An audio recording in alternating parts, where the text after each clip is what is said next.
When I personally set a goal for myself, I just constantly remind myself that nobody can do it for me. If I want this outcome, I know that I have to do X, Y, and Z to achieve that outcome. It's also super important to anticipate failure and downfalls because realistically, no one is going to achieve something on the first try. And if you think that that's the case, then you're going to have your hopes up a little bit too high. So anticipate downfalls, anticipate step backs, and just know that with failure comes learning, and with learning comes growing. A time when I failed at something was when I first started tracking my macros. I failed every day when I first started tracking, and it was really frustrating for me.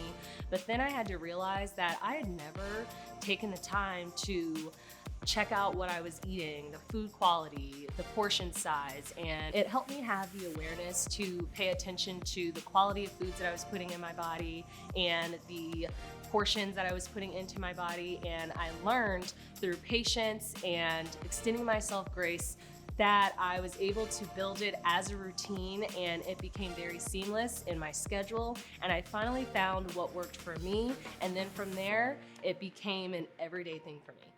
When it comes to mindset, I always try to focus on having a positive attitude. When you're focusing on the positives and not dwelling on the negatives, it's going to make it so much easier to follow through with the goals that you set for yourself. Having a positive attitude just makes everything so much easier. And it's also important to know that we're not always going to be motivated, but by putting in the effort and staying dedicated to your goals, you're going to continue building that momentum to move forward, which is going to help you mentally because you're going to be taking small steps forward and progressing. When you focus on the positives instead of the negatives, it just makes your whole fitness journey that much more enjoyable. You're not going to be motivated to work out every day. I know that I'm not, especially after long, hard days.